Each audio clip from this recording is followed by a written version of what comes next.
ইরানের নতুন সর্বোচ্চ নেতা হিসেবে মোস্তফা খামেনির নাম ঘোষণা করা হলেও এখন পর্যন্ত তাকে জনসম্মুখে দেখা যায়নি। ব্রিটিশ বার্তা সংস্থা রয়টার্সের এক প্রতিবেদন অনুযায়ী যুক্তরাষ্ট্র ও ইসরায়েলি বিমান হামলায় বাবা আয়াতুল্লাহ খামেনি নিহত হওয়ার সময় মোস্তফা নিজেও গুরুতর আহত হন। হামলায় তার মুখমণ্ডল বিকৃত হয়ে গেছে এবং তিনি এক বা উভয় পায়ে বড় ধরনের চোট পেয়েছেন বলে তার ঘনিষ্ঠ মহলের একাধিক সূত্র নিশ্চিত করেছে। গত ২৮ ফেব্রুয়ারি তেহরানে সর্বোচ্চ নেতার বাসায় চালানো ওই হামলায় মোস্তফা খামেনির পরিবারের আরও বেশ কয়েকজন সদস্য নিহত হন। ৫৬ বছর বয়সী এই নেতা বর্তমানে সেই আঘাত থেকে সেরে উঠেছেন বলে জানা গেছে। তবে গত ৮ মার্চ তাকে আনুষ্ঠানিকভাবে সর্বোচ্চ নেতা ঘোষণার পর থেকে এখন পর্যন্ত জনসম্মুখে আসেননি তিনি, যা তার শারীরিক সক্ষমতা নিয়ে ব্যাপক রহস্য ও প্রশ্নের জন্ম দিয়েছে।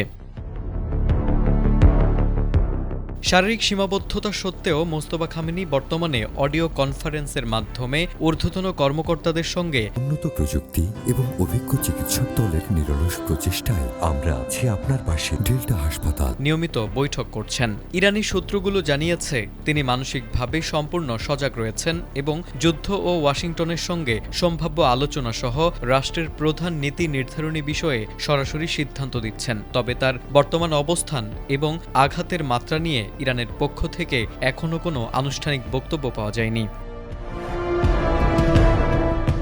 আন্তর্জাতিক অঙ্গনেও তার অবস্থা নিয়ে চলছে চুলছেড়া বিশ্লেষণ।